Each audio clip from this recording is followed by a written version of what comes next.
Hello friends, मी कांचन आरंभ career academy या YouTube चॅनलच्या माध्यमातून साफल्य या सिरीजमधून महाराष्ट्राचा भूगोल हा विषय कव्हर करत आहे। तर बघा, आपण महाराष्ट्राच्या भूगोलमध्ये नदी प्रणाली सुरू करत आहोत।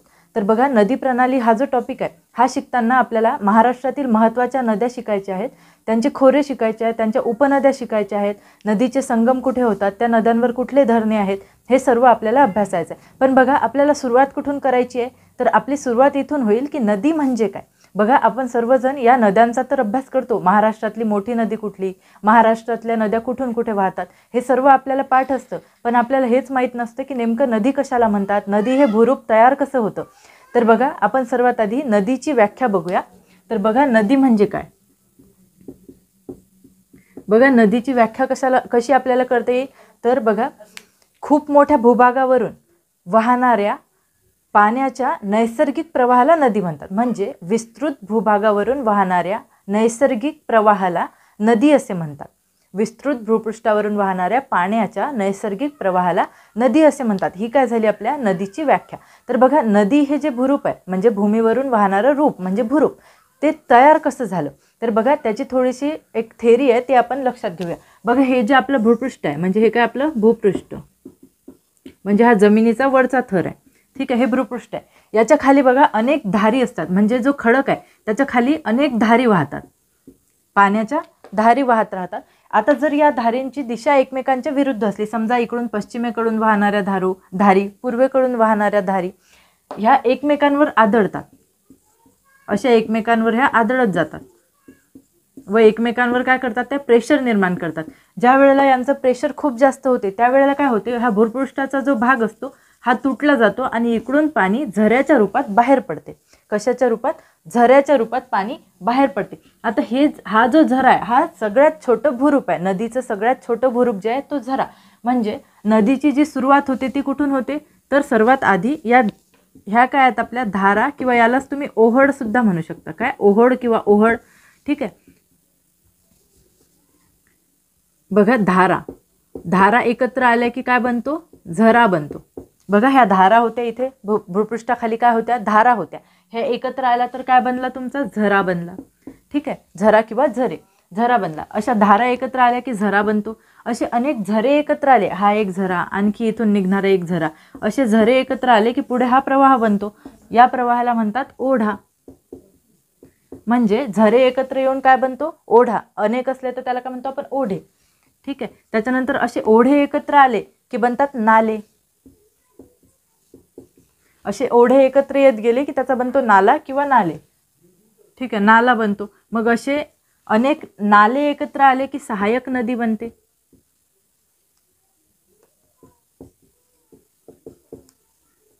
ठीक आहे, सहायक नदी बनते। त्यानंतर सहायक नदी एकत्र आल्या की उपनदी बनते, व अशा उपनद्या एकत्र आल्या की नदी बनते। म्हणजे नदी हे जे भूरूप आहे हे कसं आहे? विस्तीर्ण आहे, म्हणजे किंवा विस्तृत आहे। म्हणजे धारा एकत्र आल्या की झरे बनतात, झरे एकत्र आले की ओढे बनतात, ओढे एकत्र आले की नाला बनतो, नाले एकत्र आले की सहायक नदी बनते, अशा सहायक नद्या एकत्र आल्या की उपनदी बनते, आणि अशा उपनद्या एकत्र येऊन शेवटी काय बनते आपल्याला? शेवटी काय मिळते आपल्याला? तर नदी मिळते। म्हणजे नदी हे एक असे भूरूप आहे की जे भूपृष्ठावरून नैसर्गिकरित्या वाहते व ते खूप विस्तृत असते किंवा विस्तीर्ण असते। म्हणजे त्यामध्ये जी पाण्याची पातळी असते ती जास्त असते, त्याची लांबी जास्त असते, ठीक आहे। ही झाली आपली नदी तयार कशी होते। याला तुम्ही डायग्रामॅटिकल फॉर्ममध्ये सुद्धा काढू शकता, ठीक आहे, याला तुम्ही डायग्रामॅटिकल फॉर्ममध्ये सुद्धा काढू शकता। बघा, सर्वात आधी काय? सर्वात छोटा काय? तुमचा झरा। असे झरे एकत्र आले की यापेक्षा मोठं काय तयार होईल? ओढा। ओढे एकत्र आले की याच्यापेक्षा मोठा काय तयार होईल? नाला। असे नाले एकत्र येऊन काय तयार होईल? तुमची सहायक नदी, ठीक आहे। त्यानंतर सहायक नदी एकत्र आले की काय बनेल? उपनदी। असे उपनद्या एकत्र आले की काय बनेल? नदी। अशा प्रकारे बघा, नदी म्हणजे काय? तर विस्तृत भूपृष्ठावरून वाहणारा पाण्याचा नैसर्गिक प्रवाह म्हणजे नदी। नदी कोणकोणत्या भूरूपांपासून बनते? तर सगळ्यात छोटं भूरूप होतं तुमचं धारा, जे भूपृष्ठाच्या आतमध्ये होतं। त्यानंतर भूपृष्ठाच्या आतमधून बाहेर येते झऱ्याच्या रूपामध्ये, मग एकापेक्षा जास्त झरे एकत्र आले की ओढा बनतो, एकापेक्षा जास्त ओढे एकत्र येऊन नाला बनतो, एकापेक्षा जास्त नाले एकत्र येऊन सहायक नदी बनते, एकापेक्षा जास्त सहायक नद्या एकत्र येऊन उपनदी बनते आणि एकापेक्षा जास्त उपनद्या एकत्र येऊन नदी बनते. ठीक आहे, अशा प्रकारे आपण नदीची व्याख्या बघितली. आता आपण बघूया महाराष्ट्रात नदी प्रणाली कोणकोणत्या प्रकारची आढळते. ठीक आहे, महाराष्ट्रात आढळणारी नदी प्रणाली कुठल्या प्रकारची. बघा, एवढ्या पोर्शनची तुम्ही व्यवस्थित एकदा पुन्हा लेक्चर ऐकून स्टार्टिंगपासून पुन्हा एकदा ऐकून एवढ्या छोट्याशा पार्टची एक नोट्स बनवून घ्या किंवा हे असं तरी लिहून घ्या डायग्रामॅटिक फॉर्ममध्ये. ठीक आहे,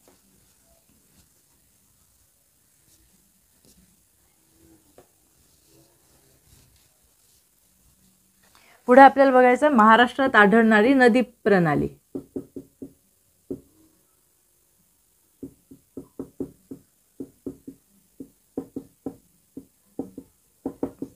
बघा, महाराष्ट्रात 4 प्रकारची नदी प्रणाली आढळते. बघा, सर्वात आधी आपण बघू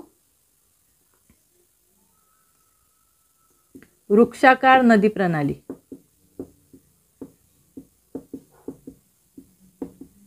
ठीक आहे, वृक्षाकार नदी प्रणाली. त्यानंतर दुसरी केंद्रत्यागी नदी प्रणाली.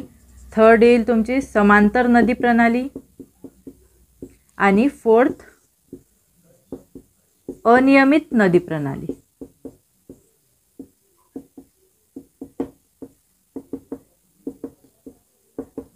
ठीक आहे, हे तुम्ही कंप्लीट लिहा. महाराष्ट्रात आढळणाऱ्या नदी प्रणालीचे 4 प्रकार आहे. वृक्षाकार नदी प्रणाली, केंद्रत्यागी नदी प्रणाली, समांतर नदी प्रणाली आणि अनियमित नदी प्रणाली. तर बघा, सर्वात आधी आपल्याला बघायचं आहे वृक्षाकार नदी प्रणाली. बघा, आता वृक्ष म्हणजे काय, तर झाडाला काय असतात, वेगवेगळ्या फांद्या असतात. तर वृक्षाकार नदी प्रणाली कशी असेल, तर ही एक महत्त्वाची नदी आहे आणि दुसऱ्या नद्या तिला अशा झाडाच्या फांद्यांसारख्या येऊन मिळतात.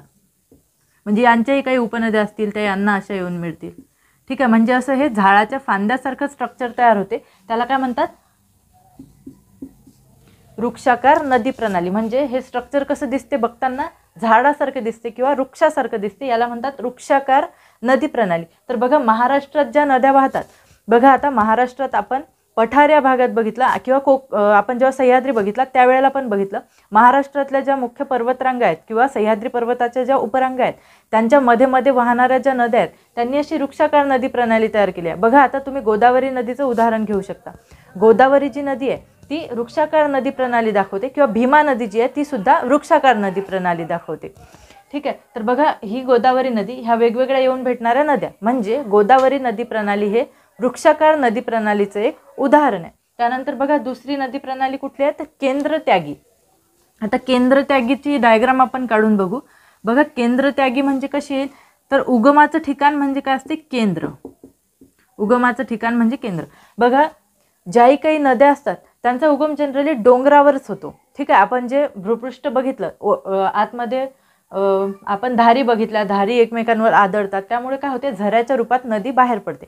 तर अशी जी नदी जिथून सुरू होते तिथे बघा, तिथून काय होईल, हे या केंद्राचा त्याग करून टाकेल आणि इकडे अशी कुठेतरी वाहायला लागेल, या बाजूने किंवा या बाजूने किंवा या बाजूने अशी. म्हणजे हे जे केंद्र आहे जिथून त्या नदीची सुरुवात झाली त्या भागाला त्या नदीने सोडून दिलं आणि दुसरीकडे वाहायला लागली. किंवा याचीच दुसरी डायग्राम सुद्धा काढू शकतो. हे केंद्राचा भाग असा सोडून द्यायचा आणि ह्या नद्या अशा इकडे दुसरीकडेच वाहायला लागल्या. म्हणजे या नद्यांनी काय केलं, केंद्राचा जो भाग होता त्याचा त्याग केला. म्हणजे जिथून नदी सुरू झाली त्या भागाचा त्याग केला, त्याला म्हणतात केंद्रत्यागी नदी प्रणाली. अशी किंवा अशी, या 2 प्रकारे तुम्ही याला रिप्रेझेंट करू शकता. केंद्रत्यागी नदी प्रणाली म्हणजे त्या नदीचा उगम जिथून झाला तो भाग सोडून ती नदी दुसरीकडेच वाहायला लागते, म्हणजे त्याला म्हणतात केंद्रत्यागी नदी प्रणाली. बघा, आता महाराष्ट्रात पश्चिमेकडे वाहणाऱ्या 2 मोठ्या नद्या आपल्याला माहिती आहे. पठारावरून पश्चिमेकडे वाहून अरबी समुद्राला भेटणाऱ्या ज्या 2 नद्या आहेत, नर्मदा आणि तापी नदी. बघा, आपल्याला सर्वांना माहिती आहे या 2 नद्यांचा उगम कुठे होतो, नर्मदा आणि तापी या दोन्ही नद्याचा उगम कुठे आहे, तर MP मधल्या पर्वतांमध्ये आहे. ठीक आहे, नर्मदा नदीचा उगम अमरकंटक या ठिकाणी आहे आणि तापी नदीचा उगम मैकल पर्वतरांगेत आहे. ठीक आहे, तर त्यांच्या उगमाच्या ठिकाणी नर्मदा आणि तापी नद्या उगमाच्या ठिकाणी केंद्रत्यागी नदी प्रणाली शो करतात. आणि दुसऱ्या पण ज्या नद्या आहेत, ज्या महाबळेश्वर जे आहे आपलं सह्याद्री पर्वतात सातारा जिल्ह्यामध्ये जे महाबळेश्वर हे ठिकाण आहे त्या ठिकाणी सुद्धा अशी केंद्रत्यागी नदी प्रणाली बघायला मिळते. बघा, तिथून उगम पावणाऱ्या नद्या कुठल्या कुठल्या आहेत, तर आपल्या सर्वांना माहिती आहे कृष्णा ही जी नदी आहे तिचा उगम कुठून होतो? महाबळेश्वरला होतो. कृष्णा नदीच्या जे उपनद्या आहेत, कोयना नदी आहे, भीमा नदी आहे, या 2 नद्यांचा उगम सुद्धा महाबळेश्वरवरूनच होतो. ठीक आहे. तर ह्या ज्या 2 नद्या ह्या उगमाच्या ठिकाणी केंद्रत्यागी नदी प्रणाली शो करतात. म्हणजे केंद्रत्यागी नदी प्रणाली दाखवतात. त्यांचा जो केंद्राचा जो पार्ट आहे म्हणजे जिथून त्या उगम पावतात तो भाग सोडून देतात आणि दुसरीकडे वाहायला सुरुवात करतात. ठीक आहे. म्हणजे केंद्रत्यागीचं उदाहरण तुम्ही लक्षात ठेवा. उगमाच्या ठिकाणी तापी नर्मदा नदी, पण ह्या महाराष्ट्रात उगम पावत नाही, त्यामुळे आपण त्यांचं एक्झाम्पल नाही लिहायचं. आपण लिहिताना भीमा, कृष्णा, कोयना, त्याच्यानंतर सावित्री, गायत्री ह्या ज्या नद्या आहेत त्या नद्या म्हणजे केंद्रत्यागी नदी प्रणालीचं उदाहरण आहे. केंद्रत्यागी म्हणजे तुम्हाला लक्षात आलं असेल. ठीक आहे. त्यानंतर नेक्स्ट बघूया आपण समांतर नदी प्रणाली. आता बघा नावातच दिलंय समांतर. ठीक आहे. म्हणजे त्यांच्यामधलं अंतर थोडं समान असते. समांतर म्हणजे अंतर समान असेल. म्हणजे ह्या ज्या नद्या ह्या वाहताना अशा प्रकारे वाहतात, काहीशा समांतर प्रकारे, किंवा अशा जर जात असल्या तर अशा समांतर. ठीक आहे. म्हणजे त्या समांतर जातात, त्याला काय म्हणतात? समांतर नदी प्रणाली.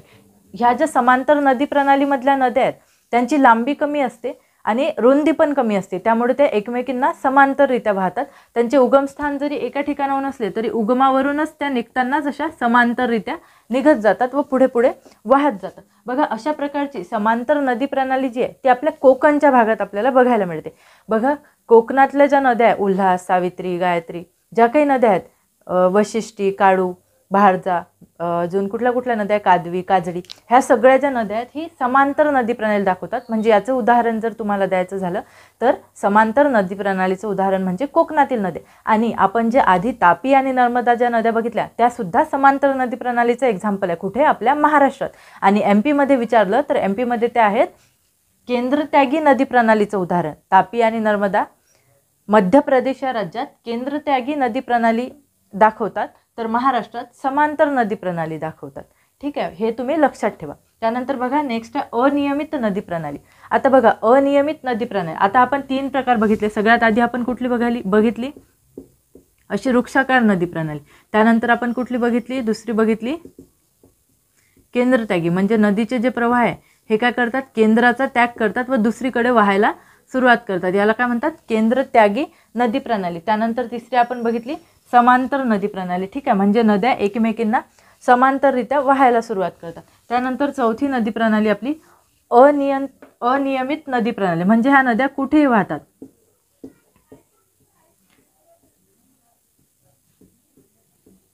म्हणजे यांना वाहायला असा काही नियम नाही.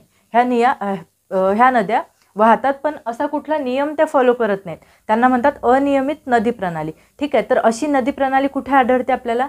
तर विदर्भाच्या भागात. बघा विदर्भात वर्धा, वैनगंगा, पैनगंगा, प्राणहिता ह्या ज्या नद्या आहेत ही अशा प्रकारची नदी प्रणाली दाखवतात. कारण विदर्भात काय झालेलं आहे, काही ठिकाणी थोडा भाग उंच आहे, काही ठिकाणी सखल मैदान आहे, त्यामुळे अशा प्रकारची अनियमित नदी प्रणाली विदर्भात आपल्याला बघायला मिळते. तर विदर्भातल्या नद्या ज्या आहेत वर्धा, वैनगंगा, त्यानंतर प्राणहिता ह्या नद्या ह्या अनियमित नदी प्रणाली दाखवतात. ठीक आहे. तुम्हाला एवढं लक्षात आलं असेल वृक्षाकार नदी प्रणाली, त्यानंतर केंद्रत्यागी नदी प्रणाली, समांतर नदी प्रणाली आणि अनियमित नदी प्रणाली, अशा 4 नदी प्रणाली महाराष्ट्रात अस्तित्वात आहेत. बघा पुढे आपल्याला महाराष्ट्रातली सगळ्यात महत्त्वाची जी नदी आहे गोदावरी, त्या नदीचा अभ्यास करायचा आहे व काही बेसिक इन्फॉर्मेशन सुद्धा बघायची आहे.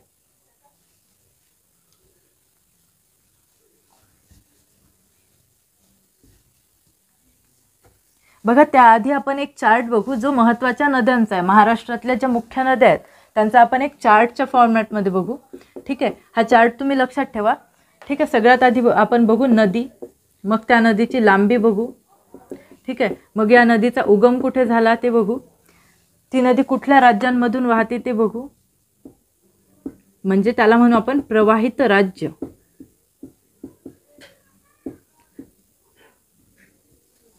काय म्हणू? प्रवाहित राज्य. ठीक आहे. हे 3-4 पॉईंट बघू. तर सगळ्यात आधी आपण महाराष्ट्रातल्या सर्वात उत्तरेकडून वाहणारी नर्मदा नदी बघू.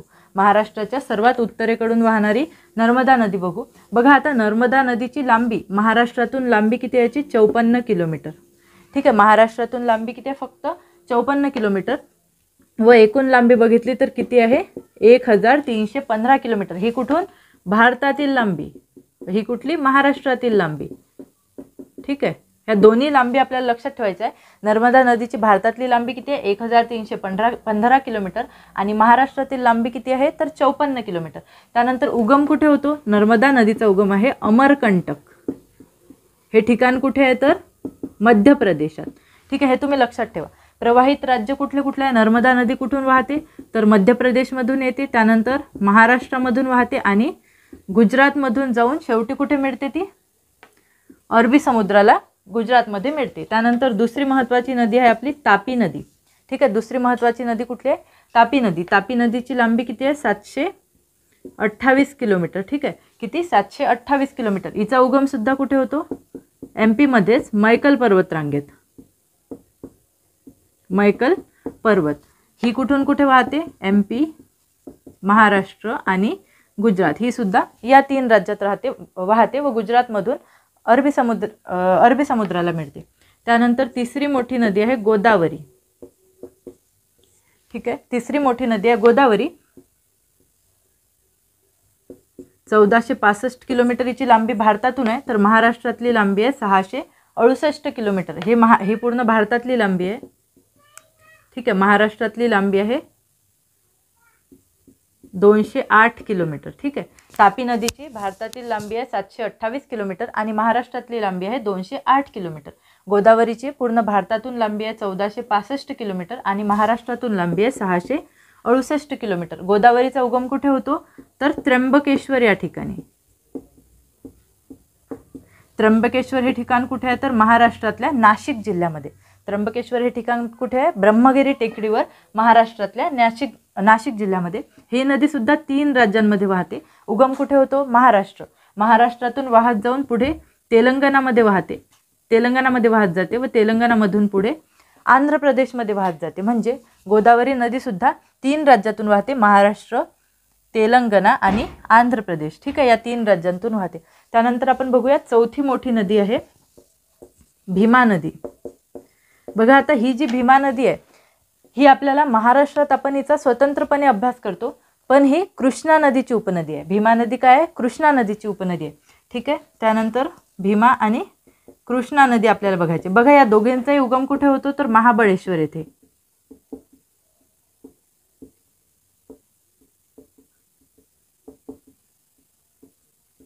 भीमा नदी कुठे वाहते? तर महाराष्ट्रात. मग ही कर्नाटकमध्ये कुरुगुड्डी या ठिकाणी कृष्णा नदीला मिळते, रायचूर या ठिकाणी. ठीक आहे, कृष्णा नदी कुठे वाहते? महाराष्ट्रातले सातारा, सांगली जिल्हे, त्यानंतर कर्नाटक, पुढे तेलंगणा आणि आंध्र प्रदेशात पुढे वाहून ती बंगालच्या उपसागराला मिळते. ह्या ज्या 3 नद्या गोदावरी, भीमा आणि कृष्णा ह्या कुठे भेटतात? तर बंगालच्या उपसागराला.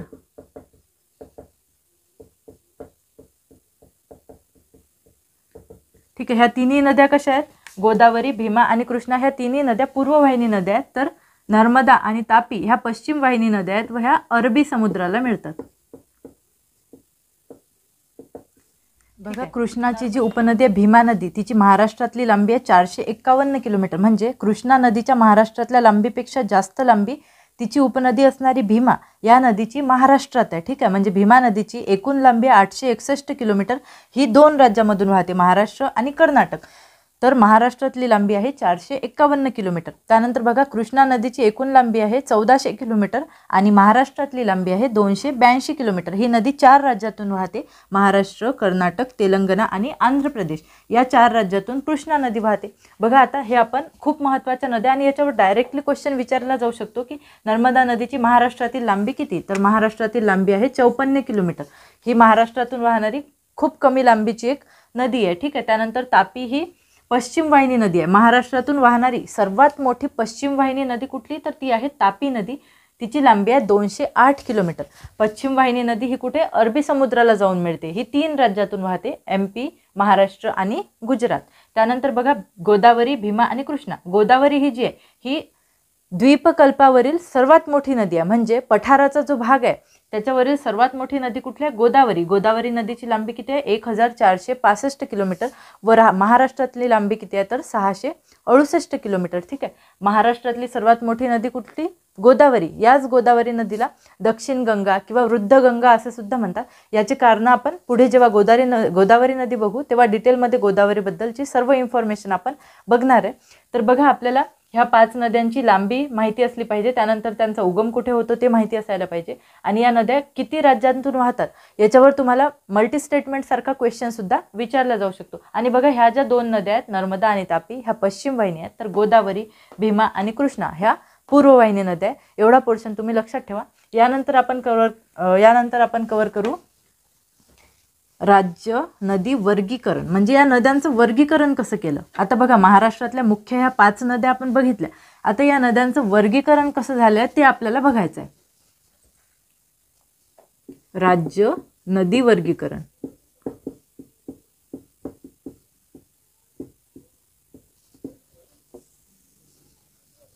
बघा, आता महाराष्ट्राचे आपण प्राकृतिक विभाग बघितले. तर प्राकृतिक विभाग कुठले बघितले आपण? कोकण प्राकृतिक विभाग, सह्याद्री प्राकृतिक विभाग आणि महाराष्ट्र पठार.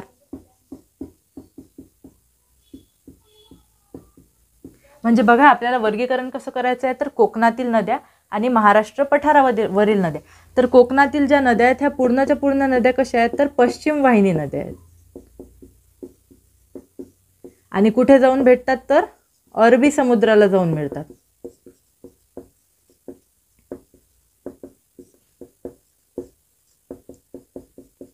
बघा, कोकणात वाहणाऱ्या नद्या, राज्य नदी वर्गीकरण कोकण. तर कोकणात वाहणाऱ्या नद्या कुठल्या आहेत, तर पश्चिम वाहिनी आहेत आणि अरबी समुद्राला त्या जाऊन मिळतात. आता बघा, महाराष्ट्र पठारावर वाहणाऱ्या नद्यांचं पुन्हा वर्गीकरण करण्यात आलेलं आहे. तर ते 3 भागामध्ये, महाराष्ट्र पठारावर वाहणाऱ्या पश्चिम वाहिनी नद्या, त्यानंतर पूर्व वाहिनी नद्या आणि दक्षिण वाहिनी नद्या. ठीक आहे. महाराष्ट्र पठारावर वाहणाऱ्या नद्यांचं 3 प्रकारे वर्गीकरण केलं जाते, पश्चिम वाहिनी, पूर्व वाहिनी आणि दक्षिण वाहिनी. तर बघा, या पश्चिम वाहिनी नद्या ज्या आहेत ह्या अरबी समुद्राला जाऊन मिळतात.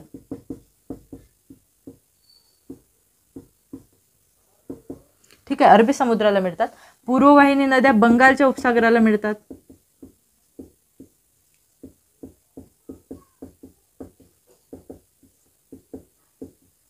बघा, आता आपल्याला सर्वांनाच माहिती आहे की महाराष्ट्राच्या पश्चिम बाजूला कुठला समुद्र आहे, तर अरबी समुद्र. त्यामुळे पश्चिमेला ज्या नद्या वाहत जातील त्या त्यांचं पाणी कुठे देतील, तर अरबी समुद्राला देतील. आणि पूर्वेकडे वाहणाऱ्या ज्या नद्या आहे, गोदावरी, भीमा, कृष्णा, ह्या ज्या मोठ्या नद्या ह्या कुठे जातील, तर बंगालच्या उपसागराला मिळतील. त्यानंतर बघा, दक्षिण वाहिनी नद्या. आता बघा, विदर्भातील जी नदी प्रणाली आहे त्यामध्ये आपण बघितलं की विदर्भात वाहणाऱ्या वर्धा, वैनगंगा, प्राणहिता ह्या ज्या नद्या आहेत ह्या थोड्या दक्षिण दिशेकडे वाहतात. म्हणजे त्यांचा उगम होतो, उगमापासून त्या दक्षिण दिशेला वाहतात. व पुढे काय होते, वर्धा, वैनगंगा ह्या ज्या 2 नद्या ह्या वाहत येतात आणि पुढे त्यांचा संयुक्त प्रवाह होतो, त्या प्रवाहाला म्हणतात प्राणहिता. ठीक आहे, ही वर्धा नदी दक्षिण वाहिनी, वैनगंगा नदी ही पण दक्षिण वाहिनी. पुढे ही झाली त्यांचा संयुक्त प्रवाह झाला प्राणहिता नावाचा. ठीक आहे, पण पश्चिमेकडून पूर्वेकडे एक नदी वाहत येते, त्या नदीचं नाव आहे गोदावरी. ही महाराष्ट्रातील सर्वात मोठी नदी आहे. ही नदी गडचिरोली या जिल्ह्यात या प्राणहिता नदीला मिळते व प्राणहिता नदीचं पाणी गोदावरीमध्येच मिळून पुढे बंगालच्या उपसागराला मिळते. त्यामुळे महाराष्ट्रातल्या ज्या दक्षिण वाहिनी नद्या आहेत त्या कुठे जाऊन मिळतात, तर बंगालच्या उपसागराला.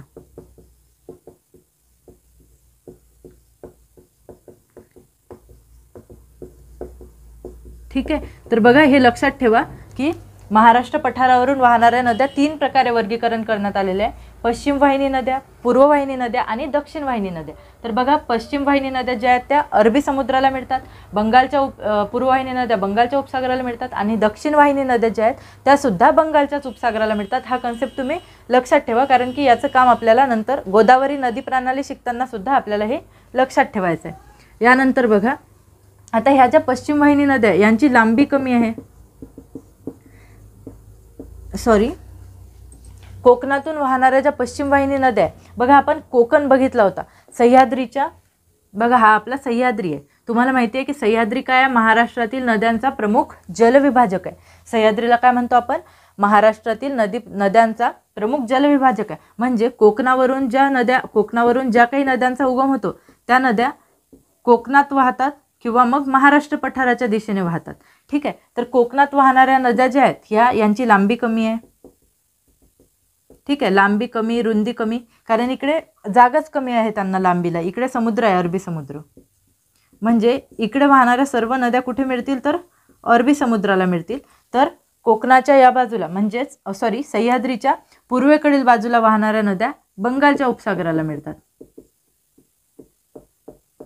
ठीक आहे. पठाराचा भाग जास्त विस्तृत आहे, त्यामुळे नद्यांना वाहण्यासाठी जास्त जागा उपलब्ध होते. त्यामुळे या नद्यांची लांबी जास्त आहे व या नद्यांचं खोरं जे आहे म्हणजे बंगालच्या उपसागराला मिळणाऱ्या ज्या नद्या आहे, पूर्ववाहिनी नद्या, दक्षिण वाहिनी नद्या, या नद्यांनी विस्तृत प्रदेश व्याप्त केलेला आहे. त्यामुळे या नद्यांमध्ये नैसर्गिक साधन संपत्ती जी आहे ती जास्त प्रमाणात उपलब्ध होते. म्हणजे आर्थिकदृष्ट्या ह्या नद्या महत्त्वाच्या आहे. तर कोकणात वाहणाऱ्या ज्या नद्या आहेत त्या आर्थिकदृष्ट्या कमी महत्त्वाच्या आहे. ठीक आहे, एवढा पॉईंट तुम्ही लक्षात ठेवा. आपल्याला पश्चिम वाहिनी नद्या, नेक्स्ट आपल्याला पश्चिम वाहिनी आणि पूर्व वाहिनी या दोन नद्यांमधला फरक लक्षात घ्यायचा. ठीक आहे, हे वर्गीकरण तुम्हाला लक्षात आलं असेल. पुन्हा एकदा रिवाईज करा आणि याची खूप शॉर्टमध्ये तुम्ही स्वतःची एक नोट्स बनवून घ्या, म्हणजे तुम्हाला रिवाईज करायला हे खूप इझी जाईल. ठीक आहे. त्यानंतर आपल्याला पश्चिम वाहिनी व पूर्व वाहिनीमध्ये फरक लक्षात घ्यायचा आहे.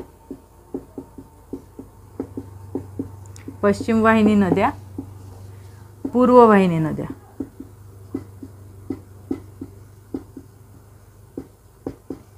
पश्चिम वाहिनी व पूर्व वाहिनी. तर बघा, पश्चिम वाहिनीमध्ये सगळ्यात पहिला आपण पॉईंट बघितला, कुठे जाऊन भेटतात तर अरबी समुद्राला मिळतात.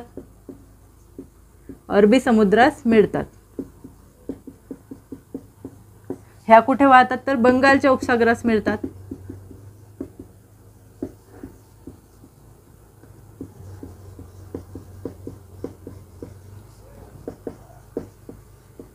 ठीक आहे, म्हणजे लक्षात ठेवा की पूर्व वाहिनी नद्या बंगालच्या उपसागरास मिळतात तर पश्चिम वाहिनी नद्या अरबी समुद्रास मिळतात. पश्चिम वाहिनी नद्यांची तुलनेने लांबी कमी असते. ठीक आहे, लांबी कमी असते.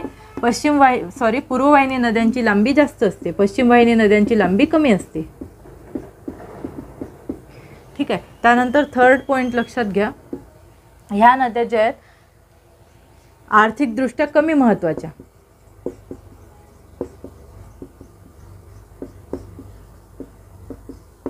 आर्थिकदृष्ट्या काय आहेत, कमी महत्त्वाच्या आहेत. ह्या नद्या आर्थिकदृष्ट्या जास्त महत्त्वाच्या. म्हणजे यांनी जो प्रदेश तयार केलाय बघा, आता पठारी भाग जो आहे तो सुपीक भाग आहे, त्यामुळे याला आपण आर्थिकदृष्ट्या महत्त्वाच्या असं म्हणू शकतो. आर्थिकदृष्ट्या ह्या नद्या कशा आहेत तर महत्त्वाच्या आहेत. त्यानंतर बघा, नेक्स्ट पॉईंट आपण बघू. आता ह्या आर्थिकदृष्ट्या कमी महत्त्वाच्या आहेत. त्यानंतर नेक्स्ट बघूया, या नद्या तीव्र गतीने वाहतात. यांचा उतार जास्त असतो, ह्या तीव्र गतीने वाहतात. तर पठारावरील ज्या नद्या आहेत पूर्ववाहिनी नद्या ह्या संथ गतीने वाहतात. ठीक आहे, पश्चिम वाहिनी नद्या तीव्र गतीने वाहतात तर पूर्व वाहिनी नद्या संथ गतीने वाहतात. त्यानंतर बघा, फिफ्थ पॉईंट आपण लक्षात घेऊया. पाचवा पॉईंट हा आहे की ह्या नद्या खचदरीचा भाग निर्माण करतात किंवा खाड्या निर्माण करतात. कोकणात वाहणाऱ्या नद्यांनी खाड्या निर्माण केलेल्या. मुखाशी, या नद्या आपल्या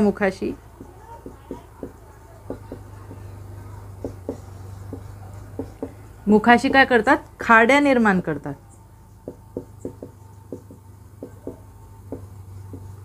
तर पूर्व वाहिनी नद्या आपल्या मुखाशी त्रिभुज प्रदेश निर्माण करतात.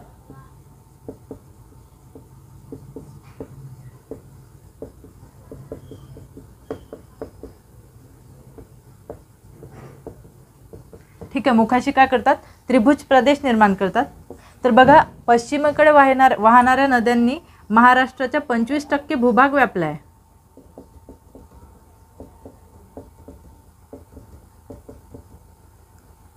ठीक आहे, तर पूर्ववाहिनी नद्यांनी महाराष्ट्राच्या 75% भूभाग व्यापलेला आहे.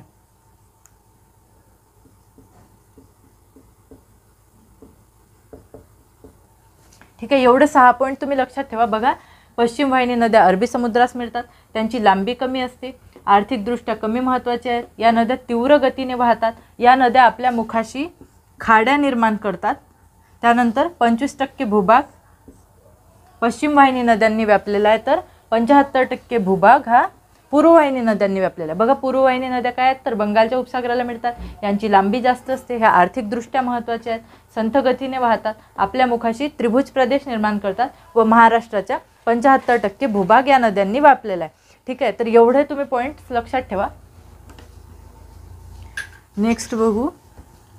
आता बघा महाराष्ट्रातली सर्वात मोठी पश्चिम वाहिनी नदी कुठली, तर महाराष्ट्रातली सर्वात मोठी पश्चिम वाहिनी नदी आहे तापी नदी. ठीक आहे, महाराष्ट्रातली सर्वात मोठी पश्चिम वाहिनी आहे तापी नदी. तिची लांबी आहे 208 किलोमीटर. ठीक आहे, ही महाराष्ट्रातली लांबी, फक्त महाराष्ट्रातली लांबी किती, 208 किलोमीटर. त्यानंतर कोकणातली सर्वात मोठी पश्चिम वाहिनी नदी कुठली, तर ही आहे उल्हास नदी. हिची लांबी आहे जवळपास 130 किलोमीटर. बघा इथे काही बुकमध्ये 100 किलोमीटर, काही बुकमध्ये 130 किलोमीटर दिलं आहे, पण तुम्ही हे लक्षात ठेवा की सर्वात मोठी कोकणातली पश्चिम वाहिनी नदी कुठली, तर ती आहे उल्हास नदी. त्यानंतर सर्वात मोठी पूर्ववाहिनी नदी कुठली, तर सर्वात मोठी पूर्ववाहिनी नदी आहे गोदावरी नदी. तिची लांबी किती आहे, 668 किलोमीटर. हे फक्त महाराष्ट्रातली लांबी. व ही भारतातली सुद्धा दुसरी सर्वात मोठी नदी आहे. तिची लांबी किती, 1465 किलोमीटर. तुम्हाला जर असं विचारलं भारतातली दुसरी सर्वात मोठी लांबी असलेली गोदावरी नदी, तिची लांबी किती किलोमीटर आहे, तर त्याचा आन्सर येईल 1465 किलोमीटर. व जर असा क्वेश्चन विचारला महाराष्ट्रातली सर्वात मोठी लांबीने सर्वात मोठी नदी गोदावरी, तिची महाराष्ट्रातील लांबी किती, तर त्याचा आन्सर येईल 668 किलोमीटर. ठीक आहे, हे जे 1465 किलोमीटर आहे हे 3 राज्यांमधली लांबी आहे, तर 668 किलोमीटर जी आहे ती फक्त एकच म्हणजे आपल्या महाराष्ट्रातली लांबी आहे. त्यानंतर बघा सर्वात मोठी दक्षिण वाहिनी नदी कुठली, तर सर्वात मोठी दक्षिण वाहिनी नदी आहे वर्धा नदी. त्याची लांबी आहे 455 किलोमीटर. ठीक आहे, सर्वात मोठी दक्षिण वाहिनी नदी कुठली, तर ती नदी आहे वर्धा नदी, 455 किलोमीटर. ही वर्धा नदी जी आहे ही विदर्भात वाहते. विदर्भातली सर्वात मोठी दक्षिण वाहिनी नदी कुठली, तर वर्धा नदी. पण जर असा क्वेश्चन विचारला विदर्भातील सर्वात मोठी किंवा सर्वात जास्त लांबीची नदी कुठली, तर त्याचं उत्तर येईल पैनगंगा नदी. ठीक आहे, तिची लांबी आहे 491 किलोमीटर. पण दक्षिण वाहिनी नदी विचारल्यास तिची लांबी येईल 455 किलोमीटर. म्हणजे तुम्ही हे 4 पॉईंट लक्षात ठेवा. महाराष्ट्रातली पश्चिम दिशेला वाहणारी सर्वात मोठी नदी तापी नदी 208 किलोमीटर. कोकणातील पश्चिम वाहिनी नदी उल्हास नदी 130 किलोमीटर. त्यानंतर महाराष्ट्रातली पूर्वेकडे वाहणारी सर्वात मोठी नदी गोदावरी नदी 668 किलोमीटर. त्यानंतर महाराष्ट्रातली दक्षिणेकडे वाहणारी सर्वात मोठी नदी वर्धा नदी 455 किलोमीटर. हे 4 पॉईंट तुम्ही लक्षात घ्या. त्यानंतर बघा आपल्याला एक पॉईंट लक्षात घ्यायचा आहे. याच्यावर एक आयोगाने क्वेश्चन विचारलेला आहे, महाराष्ट्रात दोनदा प्रवेश करणाऱ्या नद्या किती, तर महाराष्ट्रात दोनदा प्रवेश करणाऱ्या 3 नद्या आहेत. त्या 3 नद्यांचे नावं तुम्ही लक्षात ठेवा. 3 नद्या आहेत गोदावरी, त्यानंतर ही झाली एक, त्यानंतर दुसरी नदी आहे मांजरा, त्यानंतर तिसरी नदी आहे तापी. ह्या नद्या ज्या आहेत ह्या महाराष्ट्रात दोनदा प्रवेश करतात. तर बघा ही जी तापी नदी आहे हिचा उगम मध्य प्रदेशात होतो. ही मध्य प्रदेशात उगम पावून अमरावती जिल्ह्यात महाराष्ट्रात प्रवेश करते, मग पुन्हा MP मध्ये प्रवेश करते, मग पुन्हा जळगाव जिल्ह्यामध्ये महाराष्ट्रात प्रवेश करते. म्हणजे ही महाराष्ट्रात दोनदा प्रवेश करते. त्यानंतर मांजरा नदी आहे. ही जी मांजरा नदी आहे हिचा उगम सुद्धा महाराष्ट्रातच होतो.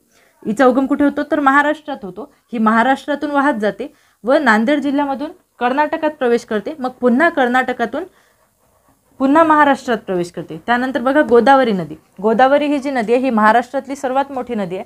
ही महाराष्ट्रात वाहत जाते, पुढे महाराष्ट्रातून तेलंगणामध्ये प्रवेश करते, तेलंगणामधून पुन्हा गडचिरोली जिल्ह्यामधील अहेरीमध्ये महाराष्ट्रात प्रवेश करते. ठीक आहे, म्हणजे ही महाराष्ट्रात उगम पावते व महाराष्ट्रात दोनदा प्रवेश करते. म्हणजे एकदा उगमाच्या ठिकाणी आणि एकदा तेलंगणामधून महाराष्ट्रात. अशा या 3 नद्या आहेत की ज्या महाराष्ट्रात दोनदा प्रवेश करतात, गोदावरी, मांजरा आणि तापी. आणखी एक महत्त्वाचा पॉईंट आहे, तो पॉईंट म्हणजे खचदरीतून वाहणाऱ्या नद्या. आता बघा खचदरी कशी निर्माण होते हे आपण मागच्या लेक्चरमध्ये बघितलेलंच आहे. खचदरीतून वाहणाऱ्या कोकणातील ज्या नद्या आहेत त्या खनन कार्य जास्त करतात, किंवा पश्चिम दिशेने वाहणाऱ्या ज्या नद्या आहेत त्या खनन कार्य जास्त करतात, त्यामुळे त्या खचदरीचा भाग निर्माण होतो व त्या भागातून त्या नद्या वाहतात. तर खचदरीतून वाहणारी सर्वात मोठी महाराष्ट्रातली नदी आहे तापी व दुसरी आहे नर्मदा. नर्मदा आणि तापी ह्या 2 नद्या खचदरीतून. आता आपण बघूया महाराष्ट्रातील लांबीनुसार नद्यांचा क्रम. तर बघा महाराष्ट्रातील सर्वात लांब नदी आहे गोदावरी 668 किलोमीटर. त्यानंतर बघा पैनगंगा, पैनगंगाची लांबी आहे 495 किलोमीटर. त्यानंतर महाराष्ट्रातली लांबीने तिसरी मोठी नदी आहे वर्धा नदी 455 किलोमीटर. त्यानंतर बघा भीमा नदी, भीमाची लांबी आहे 451 किलोमीटर. त्यानंतर पूर्णा नदी जिची लांबी आहे 375 किलोमीटर. त्यानंतर कृष्णा नदी लांबी आहे 282 किलोमीटर. त्यानंतर प्रवरा नदी, प्रवराची लांबी 208 किलोमीटर. त्यानंतर तापी, तापीची लांबी 208 किलोमीटर. त्यानंतर उल्हास नदी 130 किलोमीटर आणि नर्मदा नदी 54 किलोमीटर. ठीक आहे, ह्या नद्या लांबीनुसार तुम्ही क्रम लक्षात ठेवा. गोदावरी, पैनगंगा, वर्धा, भीमा, पूर्णा, कृष्णा, प्रवरा, तापी, उल्हास, नर्मदा. तर बघा आता एक पॉईंट लक्षात घेण्यासारखा आहे, प्रवरा आणि तापी या नद्यांच्या लांबी कशा आहेत तर महाराष्ट्रात सेम आहेत 208 किलोमीटर. प्रवरा नदी आणि कुठली तापी नदी या नदीची लांबी किती आहे 208 किलोमीटर. हा पॉईंट तुम्ही लक्षात घ्या. त्यानंतर बघा तापी नदीची एकूण लांबी किती तर 724 किलोमीटर. ठीक आहे, तापी नदीची एकूण लांबी किती आहे 724 किलोमीटर. बघा आत्ताच आपण एक नदी बघितली होती मांजरा नावाची नदी. ठीक आहे, मांजरा नावाची नदी जी आहे ती आणि तापी नदी ह्या दोन्ही नद्या काय करतात महाराष्ट्रात दोनदा प्रवेश करतात. व तापी आणि मांजरा या दोन नद्यांची लांबी बघा, तापी नदी 3 राज्यांतून वाहते हे आपण बघितलं. उगम तिचा कुठे होतो मध्य प्रदेशात होतो. त्यानंतर ती महाराष्ट्रात येते, महाराष्ट्रातून गुजरातमध्ये जाते व अरबी समुद्राला मिळते. ठीक आहे, हे झालं तापी नदी. आपण तशीच मांजरा नदीसुद्धा बघितली. मांजरा नदी कुठे वाहते, उगम तिचा महाराष्ट्रात होतो, महाराष्ट्रात वाहत जाऊन नंतर ती कर्नाटकात जाते, कर्नाटकातून पुन्हा महाराष्ट्रात प्रवेश करते. अशी जी मांजरा नदी आहे ही गोदावरीची उपनदी आहे, म्हणजे ती महाराष्ट्रातच पुढे गोदावरी नदीला मिळते. त्यामुळे मांजराची जी लांबी आहे ती 724 किलोमीटर आहे. 2 राज्यांमध्ये महाराष्ट्र आणि कर्नाटक 2 राज्यांमध्ये तापी नदीची मांजरा नदीची लांबी 724 किलोमीटर आहे आणि तापी नदीची लांबी 3 राज्यामध्ये 724 किलोमीटर आहे. म्हणजे तुम्हाला क्वेश्चनमध्ये असं सुद्धा देऊ शकते की भारतात तापी आणि मांजरा या नद्यांच्या लांबी सारख्या आहेत तर किंवा समकक्ष आहेत.